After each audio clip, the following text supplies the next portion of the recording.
Deseamos expresar nuestra enorme gratitud para todos los que siguen esta serie de estudios que hemos puesto en el Internet bajo la rúbrica, el título de Woody Lewis, Fundamentos Bíblicos.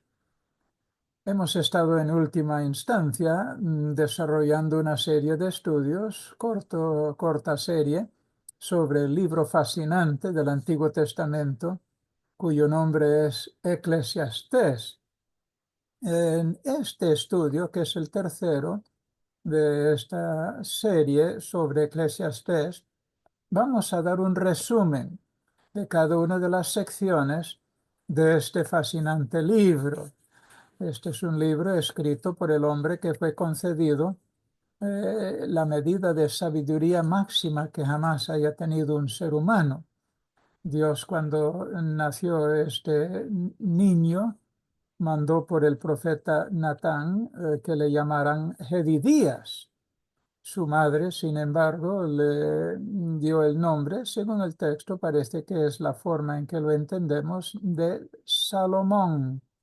Viene de la palabra pacible, un hombre que luego sí impondría paz en su imperio, pero al final no por la sabiduría que Dios le había concedido, sino porque él se torció del camino, comenzó bien y acaba bastante mal, pues por la imposición de fuerte tributo en los países sujetos a su dominio y también a su propia nación para mantener esa esplendidez. Él tuvo cuatro etapas de su vida. El primero, reflejado en el libro de Cantar de los Cantares, que era precisamente el reflejo de lo que debía haber sido la trayectoria de su vida y de su reino.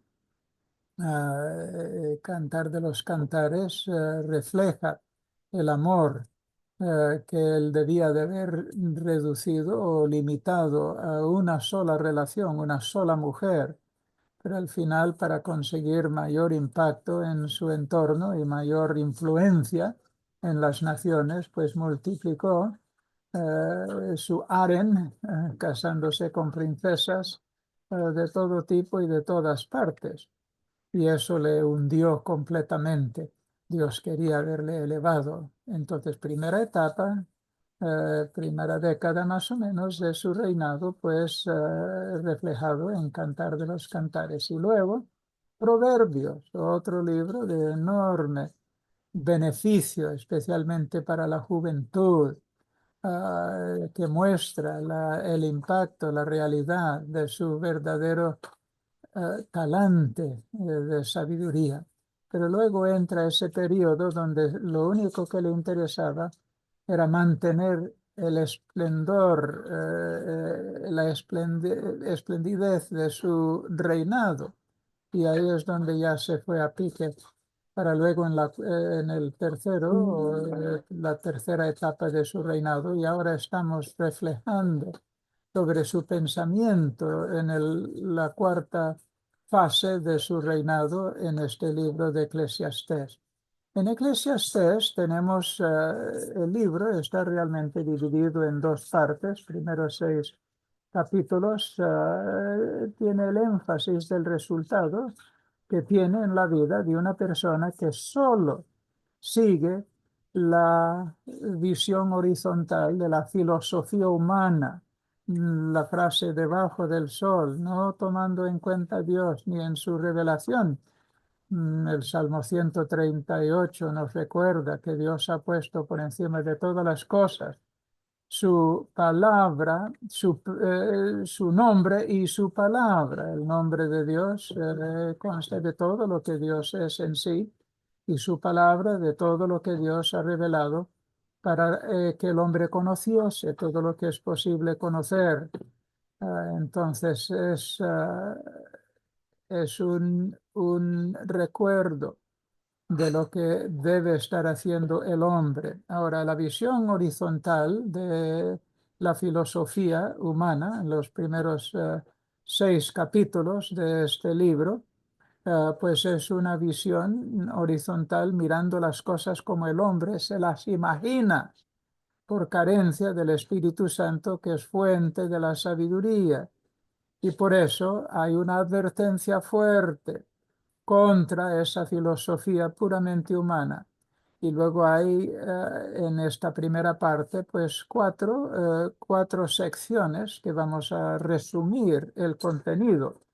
El primero va, y cuando digo el 1:11 al 2:11, quiero decir que el capítulo 1, versículo 11, al capítulo 2, versículo 11, consta del primer bloque, la primera sección, el primer énfasis que tiene que ver con que si uno se limita a vivir mentalmente y moral y espiritualmente bajo la limitación de la filosofía humana que no toma en cuenta la persona de Dios en sus asuntos, ni su palabra, por supuesto, pues que todos los interminables ciclos de la naturaleza y de la experiencia sencillamente no llevan a ningún lugar. Una noria, cada cosa que se presenta, esencialmente la resurrección de viejas ideas que nunca han llevado a ningún sitio que le beneficie al hombre.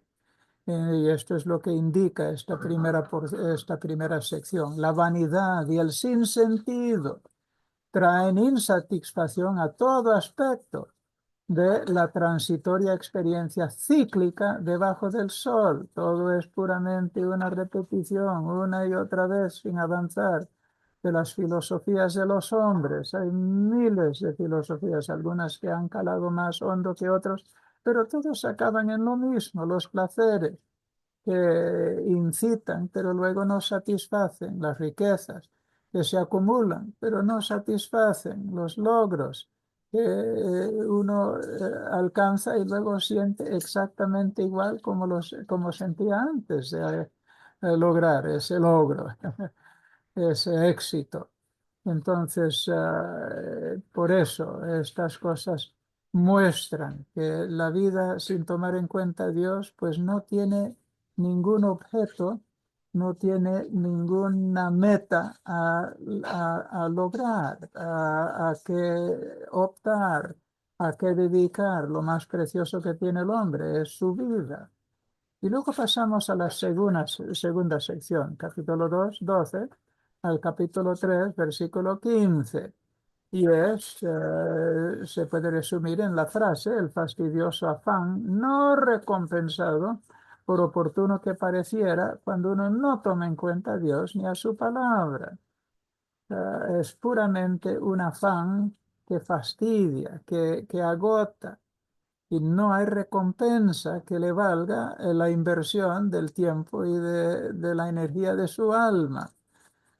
Siendo que hay vanidad y sinsentido en el materialismo, en las filosofías interminables, en el trabajo al que uno se dedica, al placer y a lo que uno piensa que es un éxito, que otros ni aprecian a veces. Pero no satisface, no llena ese vacío que solo puede llenar Dios. Entonces la muerte tiene que acabar con todo. No hay nada que realmente se acumula que tenga valor para la eternidad futura. Entonces la filosofía del evolucionismo es precisamente eso, que toda vida animal, todo lo que llamamos vida vegetal, que realmente es otro tipo de vida sin alma, eh, y la vida misma del ser humano, pues todo acaba en lo mismo, acaba con todo, la muerte, esa es la filosofía del evolucionismo, eso le resta totalmente la dignidad que realmente tiene el hombre creado a la imagen de Dios. Entonces hemos que admitir que el hombre es impotente, no puede controlar los tiempos ni los eventos, eso lo vemos en toda la discusión sobre el clima. El hombre no puede cambiar el clima, puede mejorar su entorno pequeño, su ambiente social, eliminando ciertos contaminantes, pero eso no cambia el clima. Solo Dios puede cambiar el clima. El clima es algo mucho más allá que el conjunto de todas las sociedades del ser humano. y se está usando para esclavizar al hombre a la pobreza, al no progreso. Entonces, por eso hay que conformarse y contentarse con los propósitos y la providencia del soberano Dios. Es decir, si uno acepta la existencia de Dios o no, pues uno acaba diciendo, bueno, pues ¿qué más da? Hay sociedades que cierto tipo de política, comunismo, socialismo, que todos se reducen a una amalgama de, de igualdad en que nadie se le permite superarse. Y esto predetermina y ordena las condiciones. Solamente el soberano Dios puede predeterminar y ordenar las condiciones y sucesos de la vida. Entonces, el que le elimina, pues está en una vida sin sentido, sin propósito, sin meta, sin valor.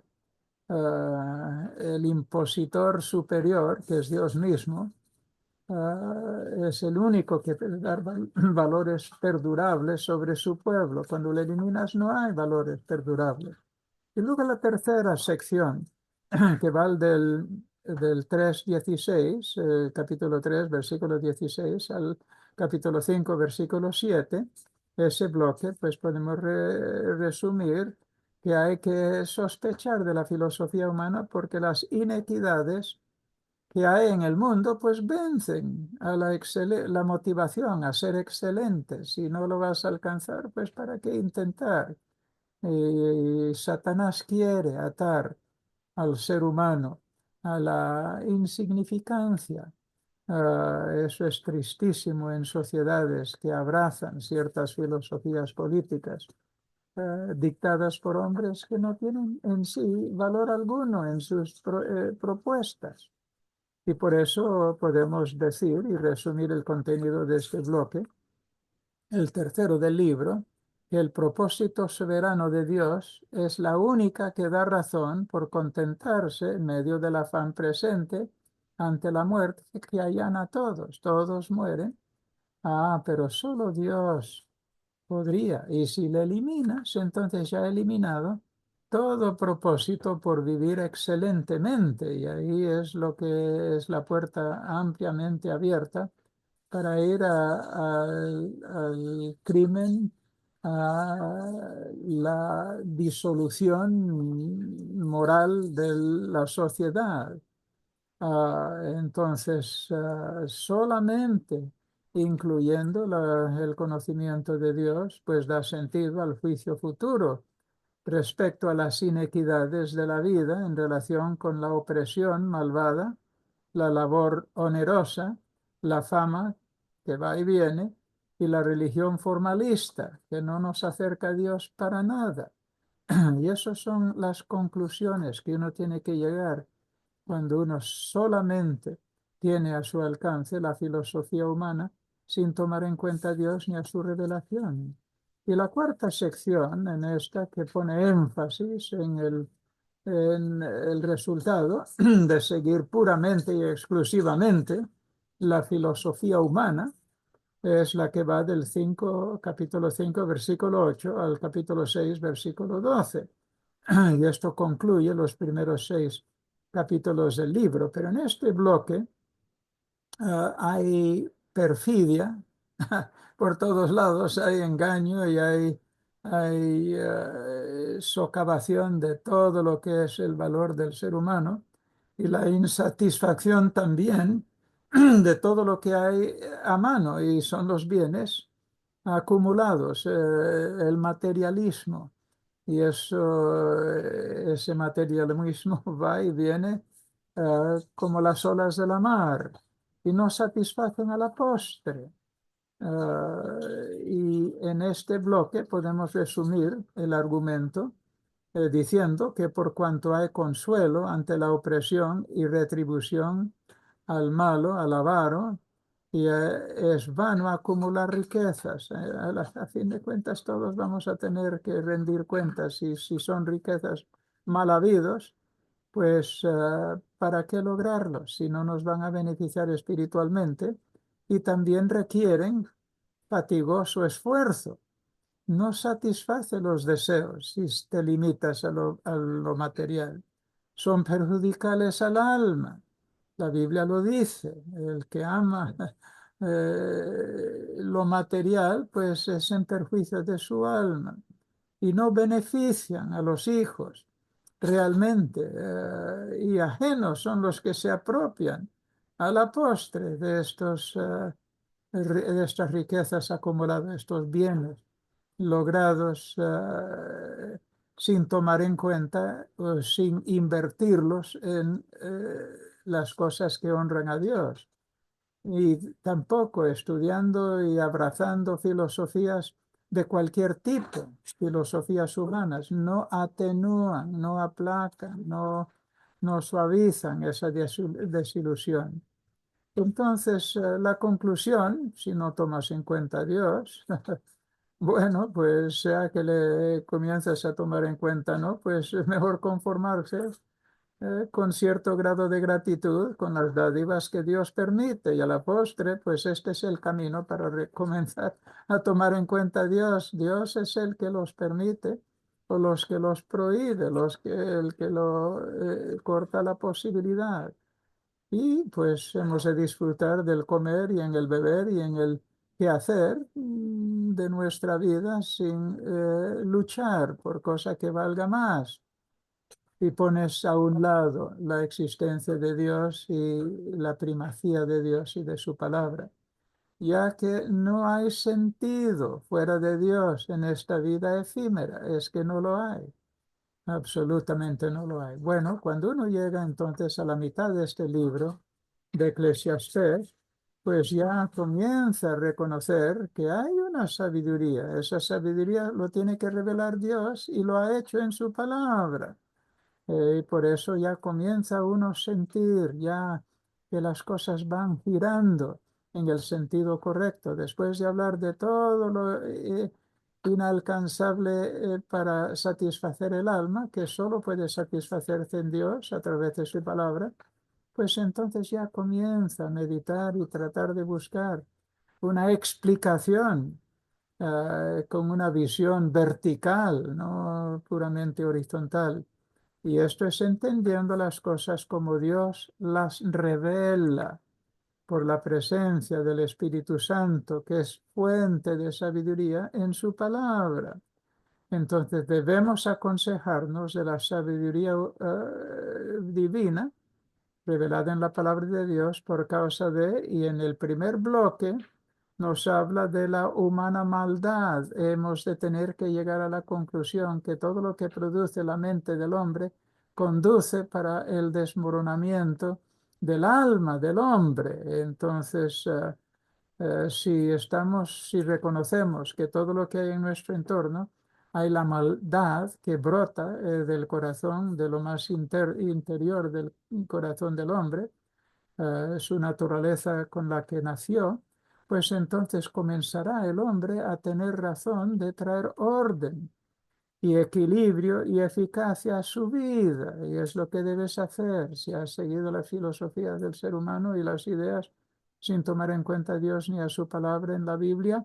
Pues entonces reconocerás que todas esas insatisfacciones proceden de la naturaleza esencial del ser humano sin la obra regeneradora de Dios. Entonces, en esta porción, que cubre todo el capítulo 7 e incluye el versículo 1 del 8, del 7:1 al 8:1, comparado con la necia frivolidad, hay valor en el sufrimiento acompañado de la reprensión de sabios basado en los conceptos y principios bíblicos, hasta alcanzar el entendimiento mediante humildad y paciencia. La filosofía humana no produce humildad y paciencia, produce todo lo contrario. Entonces, directrices éticas se hallan en la sabiduría ante la corrupción del pecado, cuando uno se da cuenta que todo lo que lo que hay dentro del ser humano y en el sistema mundano que Satanás incita, los deseos de la carne, los deseos de los ojos, la vanagloria de la vida, la concupiscencia, los deseos que produce la vieja naturaleza dentro del ser humano, pues eso destruye todo. Entonces hay que tasar tus valores, evita los tropiezos. ¿Cómo? Pues solo incluyendo principios bíblicos, escoge prudencia, reconoce a Dios por encima de todas las cosas y evita autojustificarte en la inmoralidad. La vieja naturaleza solo produce la inmoralidad. Acuerda que el pecado afecta el discernimiento e ignora el menosprecio de otros. Entonces, por eso tenemos que ignorar ese menosprecio de otros cuando estamos buscando el camino verdadero. La filosofía humana no puede descubrir la verdad espiritual. Y luego sigue en esta sección, al final del capítulo 7, evita mujeres malignas y hombres malignos, por supuesto. Y acuérdate que todo hombre está caído. Ahora, él tiene un breve periodo después, desde su concepción hasta un breve tiempo después de su nacimiento, en que no tiene el uso consciente de su voluntad para hacer la maldad, pero pronto, pronto viene, y por eso hay que imponer castigo, rectitud con la vara desde que el niño nace. Adoptado, por supuesto, a su edad, ese castigo. El hombre natural no encuentra provecho en ser justo porque le falta el control del Espíritu Santo. No puede ser justo, no puede. Cristo ya lo dijo. Bueno, la palabra en Romanos también, capítulo 3, no hay justo ni aun uno, y no lo puede ser aparte de la obra del Espíritu Santo. Y luego la segunda porción de esta segunda mitad del libro del Eclesiastés va del 8:2, capítulo 8, versículo 2, al capítulo 9, versículo 12. Y sabemos que lo que acaece al hombre es inescrutable. Uno no escoge quién va a ser sus padres, ni dónde van a nacer, en qué momento histórico nacemos. Todo eso está totalmente fuera de nuestro control. Pero Dios sí tiene un propósito por habernos creado en cierto entorno social, con ciertos talentos, capacidades. Pero tenemos que entonces reconocerlo y traer sumisión, recato y contentamiento a nuestra vida, aceptando nuestra situación en la vida, pero edificando nuestra relación con el Señor sobre principios bíblicos, tomando en cuenta y aceptando esa realidad. Entonces nos sometemos a la autoridad a pesar de la opresión a los justos que muchas veces ocurre en los gobiernos, no pudiendo sondear el procedimiento de Dios. Ahora, si un gobierno nos dice algo que es totalmente en contra de lo que Dios ha revelado, por supuesto no nos sometemos, pero nos sometemos a la autoridad en general, como dice Romanos 13, porque ellos generalmente aplican la mayor parte de sus esfuerzos en frenar el mal para que no haya desajuste en la sociedad. Pero tenemos que vivir sabiendo que sí, que el juicio vendrá a todos, a las mismísimas autoridades, en proporción al grado en que su maldad y su injusticia ha cundido. Aunque parezca que el mismísimo desenlace recae al piadoso y al injusto, al impío, que parece que el mismo fin llega a los que son piadosos y a los que son impíos, pero hemos de saber que un destino más alto controla el final desenlace. Va a haber un juicio que va a perdurar, quiero decir, el resultado de ese juicio va a durar eternamente, no los 70 años que uno pudiera optar aquí a vivir en la tierra o los 80 que pudiera optar. Entonces, por eso hemos de rechazar el pesimismo Y la inacción, no, no, eso no significa que si tú piensas que lo mismo ocurre al bueno y al malo, pues entonces ¿para qué obrar? No, no, hay que entender que sí va a haber un juicio que va a absolutamente aclarar y equilibrar. La injusticia sufrirá eternamente, la justicia perdurará. Entonces, más bien contentémonos, pero actuemos dentro de nuestras habilidades y capacidades, tomando en cuenta a Dios en esta vida. Debemos de ajustar nuestra vida en un mundo imperfecto, no importa dónde naces, es un mundo imperfecto. Debemos de respetar la autoridad mientras no choca con lo que Dios ha revelado claramente, que la vasta mayoría de las leyes no tienen necesariamente que ver directamente con la creencia en Dios, reconociendo que la ley divina, disfrutando, hemos de reconocer que hay una ley divina para disfrutar en la suerte que te toca en esta vida, que me toca en esta vida, ordenando mi vida, ordenando tu vida a la luz de la muerte segura que vendrá a todos, conscientes de que Dios está obrando. Ponte en consonancia con eh, el gran viento de Dios que nos llevará con grandes logros de resultado eterno en esta vida, no necesariamente los logros que el mundo busca, sino los logros espirituales y morales que Dios busca. El hombre natural no acierta a esta sabiduría, faltándole la iluminación del Espíritu Santo. El hombre natural no percibe las cosas del Espíritu de Dios, ni tampoco las puede entender. Para él son sin razón, son locura. Pero luego hay una tercera sección en este libro de Eclesiastés y es el que va del capítulo 9 13 al capítulo 10 20, es decir, cubre todo el resto del 9 y todo el capítulo 10 de Eclesiastés. Y es de alertarnos sobre las incertidumbres de la vida. Sabemos que nada es garantizado, nada podemos saber, solo Dios sabe lo que hay y lo que vendrá.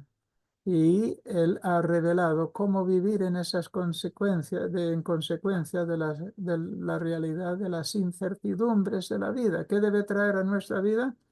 Pues prudencia y discernimiento, un sentido de responsabilidad en nuestra sabiduría.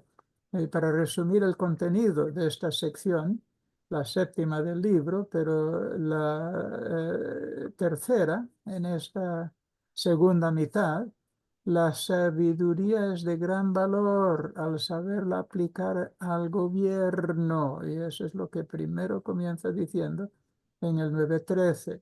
Hay enorme peligro no tomar en cuenta a los sabios en la sociedad. Ahora hay una sabiduría que trasciende el normal declive producido por la naturaleza del ser humano. Ha habido grandes movimientos, algunos han considerado, por ejemplo, en tiempos del inicio de la República Romana, hace muchísimos siglos atrás, pues había mucha sabiduría humana. Y por eso, pues, hay que tener en cuenta que hay cierto grado. Ahora,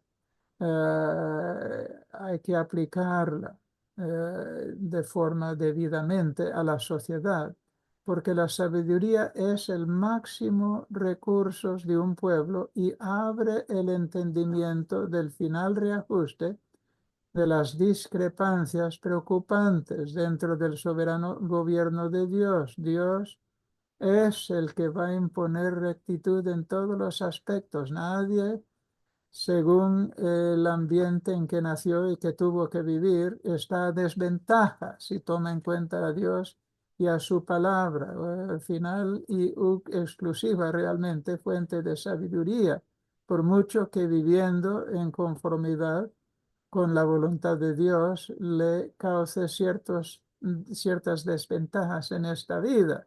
Dios está tomando todo eso en cuenta, pero hay que vivir reconociéndole.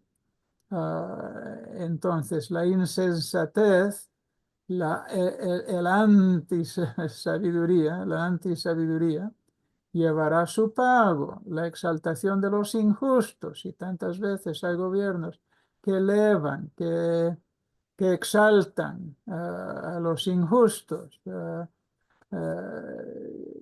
ponen trabas a los que quieren hacer el bien, a los que quieren promover el conocimiento del verdadero Dios por la Biblia, la única revelación legítima de Dios, de los que no aceptan la santidad de la vida.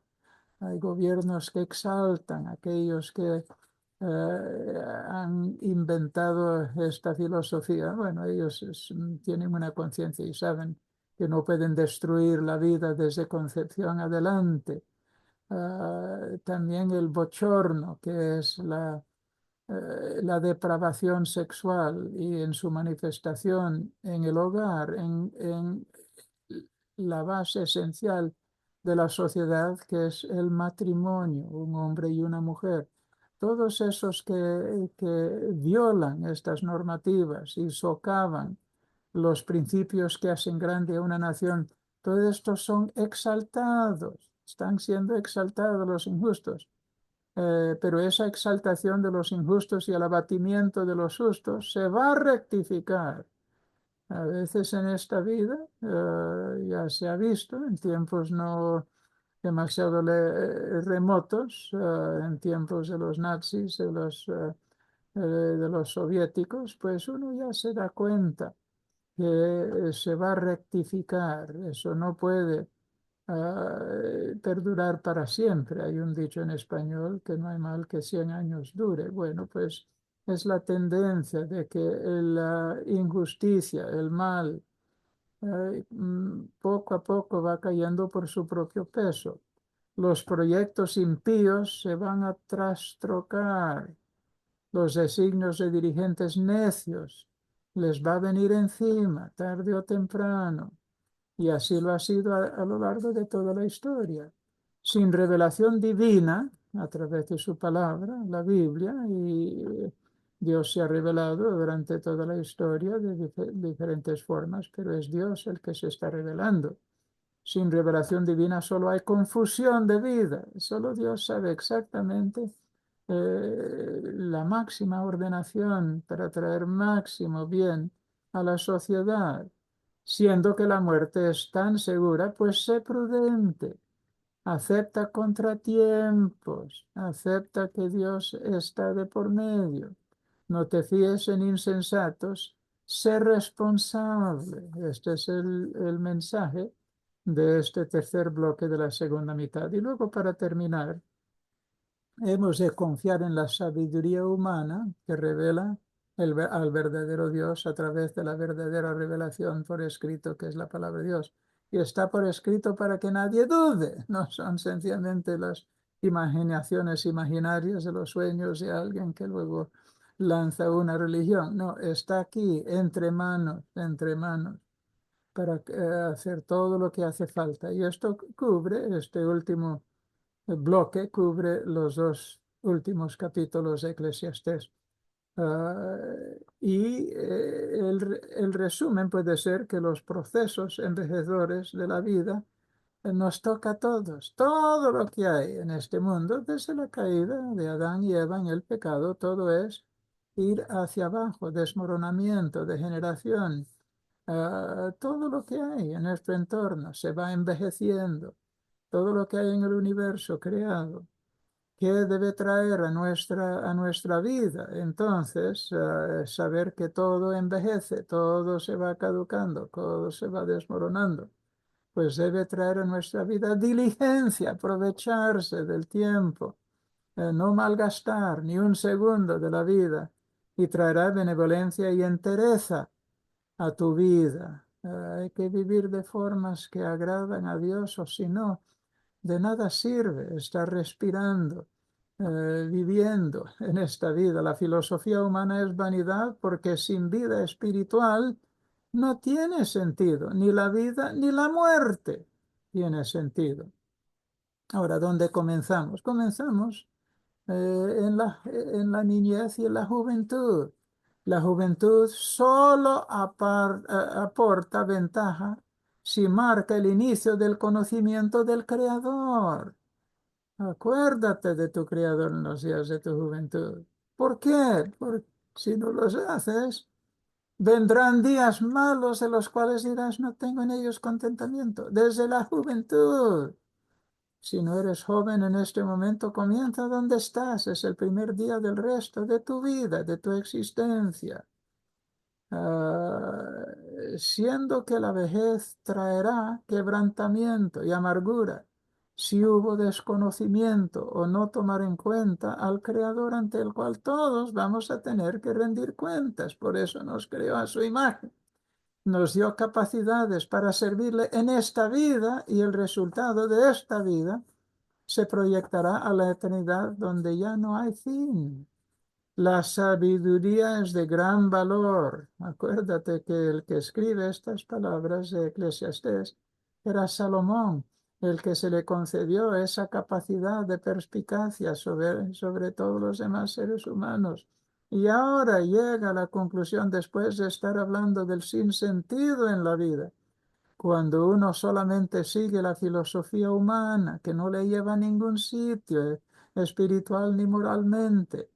La sabiduría es de gran valor en todos los aspectos, en todo lo que haces, en el negocio, pero especialmente en la juventud, por el contentamiento y en hacer memoria del Creador desde nuestra juventud. Sé benévolo hacia otros, Dios lo toma en cuenta. No esperes sondear las cosas inescrutables de Dios todavía. Vive sabiendo que Él está en control y lo hace para tu bien si tú le obedeces y te sometes. No esperes sondear todo lo que hay en los planes y en los movimientos de Dios. Acéptalos y vive a las alturas espirituales. Obra con diligencia.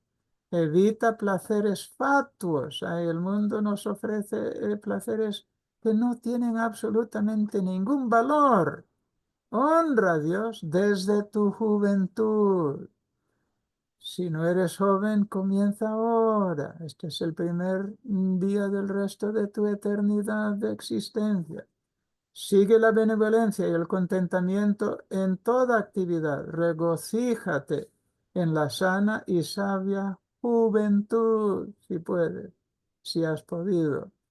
Y desde ahí en adelante, creciendo en base de victoria en victoria, de gracia en gracia, por todas las 8 etapas de maduración que nos revela Segunda Pedro, capítulo 1, añadiendo a nuestra fe cambio de carácter, virtud, y a eso pues creciente conocimiento e intimidad a través de la revelación de Dios, el conocimiento espiritual y luego permitiendo que el Espíritu controle todas las áreas de tu vida para que luego produzcas una vida que otros pueden emular, usar como ejemplo.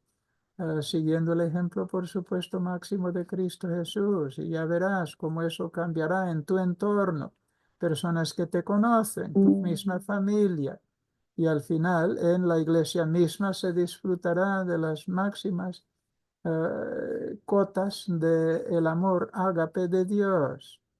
Vive por la fe y recuerda que la vida acabará. Ese es el contenido del libro. Motívate sabiendo que todo acabará y que un día tendremos que rendir cuentas. ¿Y cuál es el resumen de todo este libro? Pues el último versículo. En suma, teme a Dios, es decir, tómalo en cuenta y obedécele como se obedece. Guarda sus mandamientos, es decir, reverencia a Dios y obedécele en base de lo que claramente ha revelado. No hay que dudar, porque Dios traerá toda obra a valoración, a juicio. Si lo haces, tendrá sentido tu vida.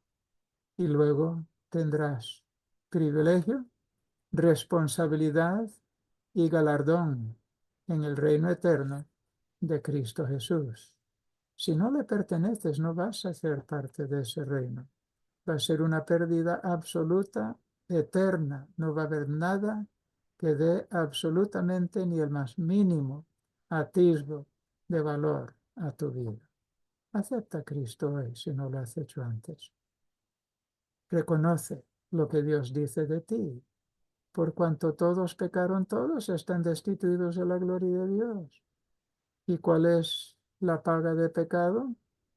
Lo único que puede producir la vieja naturaleza del hombre, por mucho bien que él piensa que está haciendo y la sociedad piensa que está haciendo, es rechazado por Dios. No, es pecado. En la forma más esencial, no lograr el propósito de Dios en cualquier acción, pensamiento y palabra. Entonces, acepta a Cristo, porque la paga del pecado es muerte, mas la dádiva de Dios es vida eterna en Cristo Jesús, Señor nuestro. Acéptale hoy si no lo has hecho antes. Y hoy comenzará este glorioso periplo, singladura, a través de esta vida que muchas veces no tiene sentido, pero sabemos que Dios entiende y que Dios nos revela el sentido de la vida en su palabra. Y todo comienza con aceptar a Cristo como Salvador. Y a los que le aceptan, a los que le reciben, a ellos Dios le da la potestad de ser hechos hijos de Dios. Hazlo hoy si no lo has hecho antes. Y si perteneces al Señor, toma en cuenta, aún para el creyente, Dios traerá a juicio toda obra que tú haces, que sea el cúmulo de aquellos beneficios que te van a beneficiar eternamente y no va a haber pérdida. Pero hay una pérdida que todos van a sufrir. Si no eres de Cristo, será la pérdida de tu alma eternamente en sufrimiento. Pero para el que es el Señor habrá pérdida de posible responsabilidad, privilegio y galardón en el reino eterno de Cristo Jesús. Hazlo hoy. Comienza el resto de tu existencia con este paso tan importante. El Señor os bendiga y esperamos para nuestra próxima sesión juntos. Gracias.